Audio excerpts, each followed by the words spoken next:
मेरे यूट्यूब के परिवार, मेरे भाई बहन, आप लोग को बहुत बहुत धन्यवाद और नमस्कार हैं। आज मैं बहुत बहुत प्यारा भजन लेकर आई हूँ, जो कि हमारे बक्सर में पूज्य गुरुदेव श्री श्रीमन नारायण दास भक्तमाली श्री मामा जी महाराज बक्सर वाले इस भजन को गाते थे। वो राम जी को अपने को साला मानते थे।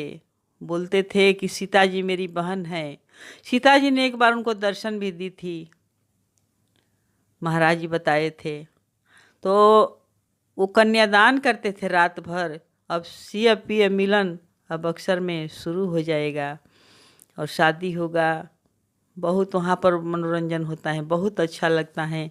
तो आइए आज हम उसी भजन को श्रवण करते हैं।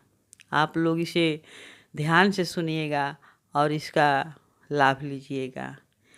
चल तारे बाबा जी के, चल तारे बाबा जी के, भइल पाछा लगुआ ए सखी देखना। एक सखी दूसरे सखी से कह रही है, चल तारे बाबा जी के, भइल पाछा लगुआ ए सखी देखना। कैसन दूनो भैया सांवर गोर, ए सखी देखना कैसन दूनो भैया सांवर गोर।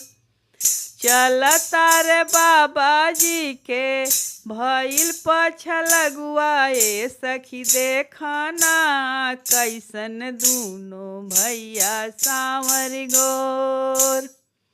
आगे आगे बक्सर वाला, विश्वामित्र जी पहली बार राम जी को बक्सर में लेकर आए थे ताड़का को मारने के लिए। वही वर्णन कर रहे हैं श्री मामा जी। आगे आगे बक्सर वाला बाबा विश्वामित्र ए सखी देखना। पीछे पीछे जुगल किशोर। आगे आगे बक्सर वाला बाबा विश्वामित्र ए सखी देखना। पीछे पीछे जुगल किशोर। ए सखी देखना कैसन दूनो भैया सांवर गोर।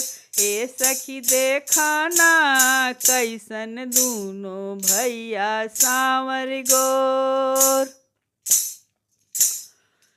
आजुले न देखनी ऐसन बाबा के ललनवा। आजुले न देखनी ऐसन बाबा के ललनवा। ए सखी देखना, ए सखी देखना मनवा नैनवा के चोर। ए सखी देखना मनवा नैनवा के चोर। मनवा मगनवा नाचे देखी सांवर घनवा। ए सखी देखना, मनवा मगनवा नाचे देखी सांवर घनवा। ए सखी देखना मनवा में नाचे जैसे मोर। ए सखी देखना मनवा में नाचे जैसे मोर। ए सखी देखना कैसन दूनो भैया सांवर गोर। ए सखी देखना कैसन दूनो भैया सांवर गोर। कोमल कमल ऐसन गोड़ के तरौआ। ए सखी देखना। ये गीत अपने मेरे मामा जी लिखते थे और गाते थे। कोमल कमल ऐसन गोड़ के तरौआ। ए सखी देखना रहिया के धरतिया कठोर। ए सखी देखना रहिया के धरतिया कठोर ये सखी देखाना ये चल ले उघारे गोड़े, चल ले उघारे गोड़े, देखी फट छतिया ये सखी देखाना। चल ले उघारे गोड़े, देखी फट छतिया ये सखी देखाना। अरे कस के करे जवा मोर ये सखी देखाना, कस के करे जवा मोर कठोर। सखी एक सखी से बोलती हैं, सखी कितने कोमल हैं और पैदल चल रहे हैं, इनके पाँव में जूती तक नहीं पहनाई। इनके माता पिता ने रास्ते में इनके कुछ न कुछ चुभता जा रहा होगा। अगर विधाता हमारे किसी सुकृति के फल के रूप में अगर मुँह मांगा अगर देने को तैयार हो तो हम मांगते। क्या मांगते सुनिए। मंगला से पैतीन के आँखिए में बैठती ये सखी देखाना। मंगला से पैतीन के आँखिए में बैठती ये सखी देखाना। जियारा जुड़ती होई विभोर ये सखी देखाना। जियारा जुड़ती होई विभोर। रात दिन निहारती इनके, रात दिन निहारती इनके, छोहा से दुल रहती ये सखी देखाना। रात दिन निहारती इनके, छोहा से दुलरती ये सखी देखाना। आरती उतरती सझिया भोर ये सखी देखाना।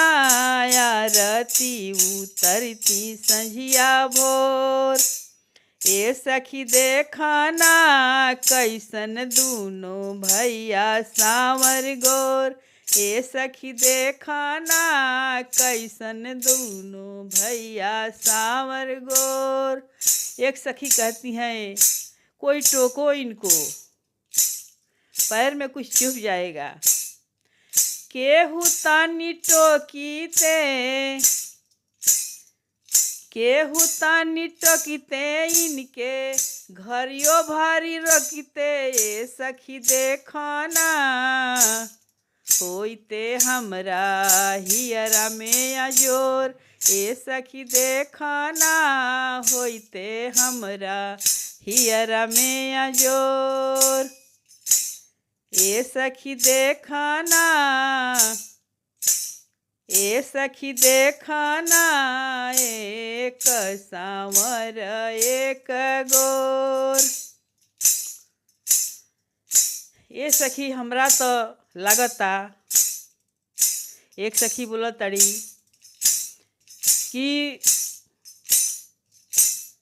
मूर्ति देवी रहली, उनकर बेटा रहलन नर और नारायण। हमरा बुझाता कि नरे नारायण ह लोग। सुनी सबे का कहताड़ी। गोरकू लागेले, गोरकू लागे नर ऐसन, और सांवर को लागे नारायण ये सखी देखाना। गोरकू लागे नर ऐसन, और सांवर को लागे नारायण ये सखी देखाना। तो सखी पूछा ताड़ी तू कैसन लागत ताड़ू। तो कह ताड़ी गोरकू लागे नर ऐसन, और सांवर को लागे नारायण ये सखी देखाना। मूर्ति ऐसन हियरा भैले मोर ये सखी देखाना। मूर्ति ऐसन हियरा भैले मोर। अपने को बताती हैं कि हम नर नारायण के उस जन्म में माता थे, तो अपने को हम मूर्ति समझते हैं। बोलो बजरंग बली की जय।